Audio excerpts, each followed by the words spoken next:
Hello guys, this is Raj. I'm back with another interesting video.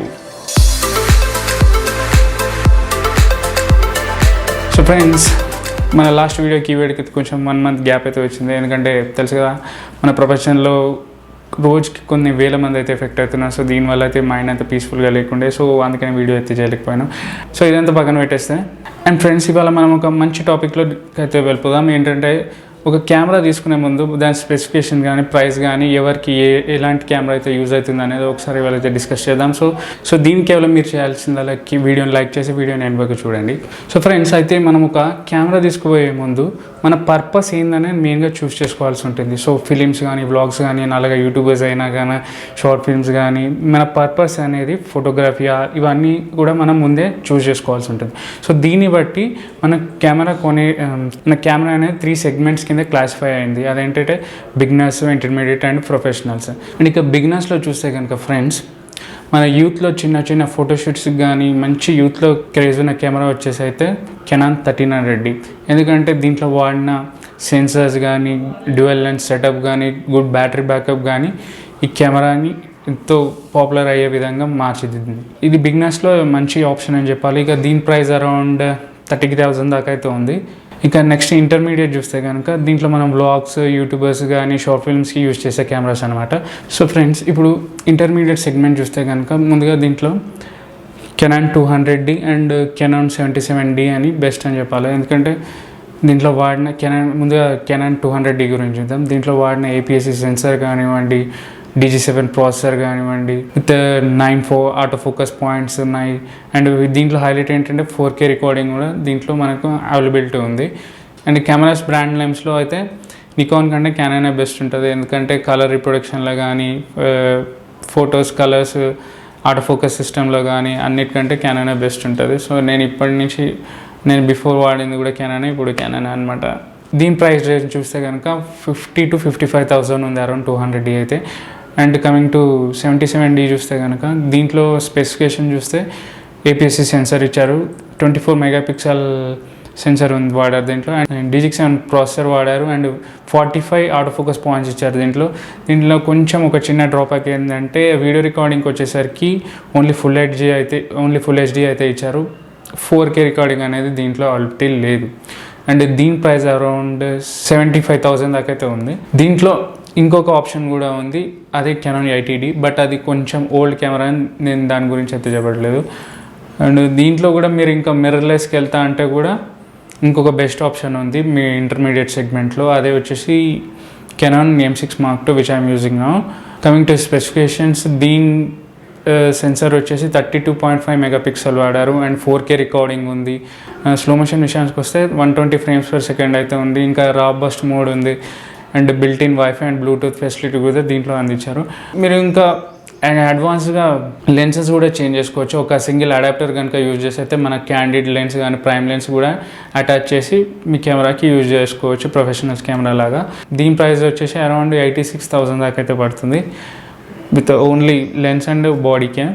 And next segment చూస్తే కనుక professional segment. So ఈ సెగ్మెంట్లో cameras అయితే మనం వాడేవి ఓన్లీ వెడ్డింగ్స్ కానీ ఫ్యాషన్ ఫోటోగ్రఫీకి కానీ అండ్ ఇంకా అదర్ ఇండిపెండెంట్ ఫిల్మ్స్ కానీ ఒక కమర్షియల్ షార్ట్ ఫిల్మ్స్ అయితే యూజ్ చేయొచ్చు ఈ కెమెరాస్. ఈ సెగ్మెంట్లో బెస్ట్ కెమెరా ఏంటంటే అదొకటి వచ్చేసి కెనాన్ 5D Mark IV. ఎందుకంటే ఈ కెమెరా వచ్చిన తర్వాత ఫోటోగ్రఫీ వాళ్ళని ఈ కెమెరా అనేది మార్చేసేసింది అనమాట. ఎందుకంటే అంత మంచి కెమెరా.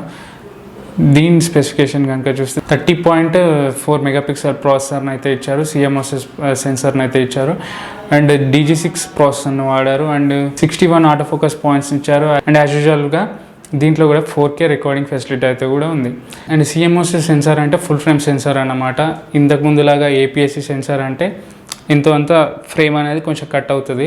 సో ఈ CMOS ఫుల్ ఫ్రేమ్ సెన్సార్ అనేది మొత్తం ఇంత కూడా క్రాప్ కాకుండా ఫుల్ ఫ్రేమ్ సెన్సార్ అనమాట. అండ్ ఇక DG ప్రాసెసర్ అంటే ఏంటంటే కలర్ రిప్రొడక్షన్ అనేది మనకి యాక్యురేట్ ఉంటుంది. ఏ కలర్ ఉంటే ఆ కలరే చూపిస్తుంటుంది ఈ ప్రాసెసర్ విషయానికి వస్తే. అండ్ ఫ్రెండ్స్, ఇప్పటి వరకు డిస్కస్ చేస్తున్న దాంట్లో ఈ ఫ్యూచర్స్లో ఏదైనా ఒకటి ఉంటే ఒకటి ఉండదు, కానీ దీంట్లో అయితే అన్ని విధాలుగా ఈ కెమెరాని అయితే యూజ్ చేయొచ్చు. దీని ప్రైస్ వచ్చేసి 2,36,000 దాకా అయితే ఉంది. అండ్ ఫ్రెండ్స్, ఇదే సెగ్మెంట్లో మీరు మిర్రర్లెస్ కెమెరాస్కి అయితే వెళ్తానంటే కనుక సోనీ ఆల్ఫా A7R3 అయితే ఉంది. సో దీని స్పెసిఫికేషన్ చూస్తే 24 మెగాపిక్సెల్ సెన్సర్ని అయితే ఇచ్చారు. అండ్ సోనీ ఈ మౌంట్ లెన్స్ని అయితే యూజ్ చేయొచ్చు. ఈ మౌంట్ లెన్స్ అంటే మీరు యూనివర్సల్గా ఈ మౌంట్ లెన్స్ ఉన్న ఏ లెన్స్ అయినా కూడా యూజ్ చేయొచ్చు అన్నట్టు. అండ్ సేమ్ 4K రికార్డింగ్తో పాటు HDR కొత్త ఫీచర్ని అయితే యాడ్ చేశారు.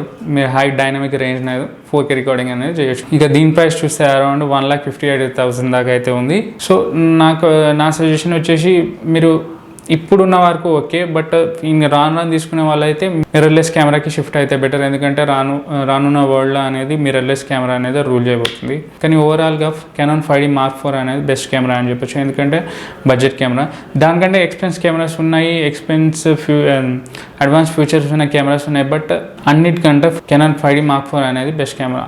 కెమెరాస్ విషయంలో మీరు చాలా జాగ్రత్తగా ఉండాలి ఫ్రెండ్స్. ఎందుకంటే ఈ విషయం నేను ఆ రోజే ఏదో ఒక వీడియోలో నేను షేర్ చేయాలనుకున్నాను పబ్లిక్తో. అది ఇప్పుడు వచ్చేసి నేను చెప్పబోతున్నాను ఏంటంటే, మీరు కెమెరాస్ అనేవి అసలు ఆన్లైన్లో తీసుకోకండి, ఓన్లీ ఆఫ్లైన్ షోరూమ్స్లో తీసుకోండి. అది కూడా ట్రస్టెడ్ షోరూమ్సే, కానీ ఒక్క ప్లేస్లో తప్ప. ఏదంటే రామకృష్ణ థియేటర్ ముంగటున్న హ్యాబిట్స్లో రామకృష్ణ థియేటర్ ముంగటున్న కెనాన్ ఇమేజ్ స్క్వేర్లో అయితే అస్సలు తీసుకోకండి. నేను ఇలానే EMIలో కెమెరా తీసుకుందామని హ్యాబిట్స్ షోరూమ్కి వెళ్ళాను. హ్యాబిట్స్ కెనాన్ ఇమేజ్ స్క్వేర్కి. అందులో వెళ్తే సపోజ్ అన్నీ ఎంక్వైరీ చేశాను. కెమెరా సెలెక్ట్ చేసుకున్న తర్వాత అంటే డౌన్ పేమెంట్ ఇంత ఫస్ట్ అడుగుతాం కదా, డౌన్ పేమెంట్ ఎంత, EMI ఎంత అని. అంతా ఓకే అనుకున్న తర్వాత కెమెరా సెలెక్ట్ చేసుకున్నాం. కెమెరా సెలెక్ట్ చేసుకున్న తర్వాత డౌన్ పేమెంట్ ఇంత కట్టాలని అట్లా 3 times ఇంక్రీజ్ చేస్తూ పోయాడు. సరే అట్లా కూడా ఓకే అనుకున్నాం. ఇంకా నేను తీసుకుంది 18/4 స్కీమ్ అనమాట. సో దానికి 18 monthsకి ఆల్రెడీ 4 months అప్పుడే కట్టేస్తాం. మిగతా 14 monthsకి 13,000 ఈ ఇంట్రెస్ట్ వేసిండు. ఆ ఇంట్రెస్ట్ కూడా ఓకే అనుకున్నాం. అది బ్యాంక్ ఛార్జెస్ అని చెప్తుండు, అంటే వాళ్ళ దృష్టిలో అయితే అది ఇంట్రెస్ట్ అని చెప్పాలా. ఇక అట్లా కూడా ఓకే అనుకున్నాం. అట్లా ఓకే అనుకున్న తర్వాత అంతా సెటిల్ అయిపోయిన తర్వాత లోన్ అప్రూవ్ తీసుకున్నాం. లోన్ వచ్చేసిన తర్వాత మా దగ్గర ఉన్న అమౌంట్ అంతా కట్టేసినాం. డౌన్ పేమెంట్కి వెళ్ళిపోయింది. ఆ అమౌంట్ అంతా కూడా కట్టిన తర్వాత EMI ఇంత అని చెప్పేసినారు. లోన్ అప్రూవ్ వచ్చిన తర్వాత కూడా అంతా అయిపోయిన తర్వాత అమౌంట్ అంతా కట్టేసిన తర్వాత బాక్స్ ఓపెన్ చేసిన తర్వాత మీరు అడిషనల్గా 4,000 కట్టాలి. లోన్లో అమౌంట్లో వేరియేషన్ ఉంది, మీరు అట్లా కడితేనే కెమెరా ఇస్తా అంటాడు. ఇక నేను ఆడ చేయాలంటే నాకు ఎంతసేపు పని కాదు, కానీ నేను పోయింది కెమెరా కొనిక అని చెప్పేసి వాళ్ళ ముఖాన్ని 2,000 కొట్టి కెమెరా తీసుకొని వచ్చేసిన. సో ఇట్లాంటి చీటర్స్ ఉంటారు. So please don't by in habits Canon image square అనమాట. నేను ఇది ఆ రోజు చెప్దాం అనుకున్నాను ఏదో ఒక వీడియోలో, కానీ ఈ సిచ్యువేషన్ వచ్చిందని ఇప్పుడు చెప్తున్నా. మీరు కెమెరాస్ కొనే ముందు చాలా జాగ్రత్తగా ఉండాలి. ఎందుకంటే మొబైల్ ఫోన్ లాగా ఆన్లైన్లో అన్నీ సేఫ్ ఉండవు కెమెరాస్ విషయానికి వస్తే. సో అన్నీ మంచిగా చూసుకొని కొనుక్కోరనమాట. అండ్ ఐ హోప్ మీలో ఎవరికి ఏ సెగ్మెంట్ షూట్ అవుతుందో దాని ప్రకారంగా మీరు కెమెరాని చూస్ చేసుకొని కొనండి. అండ్ ఈ వీడియోని లైక్ చేసి సబ్స్క్రైబ్ అవ్వండి. అండ్ ఇవాళకింతే ఫ్రెండ్స్, నెక్స్ట్ వచ్చే వీడియోలో మళ్ళీ కలుద్దాం. Until then goodbye, take care and stay safe. This is Raj signing off.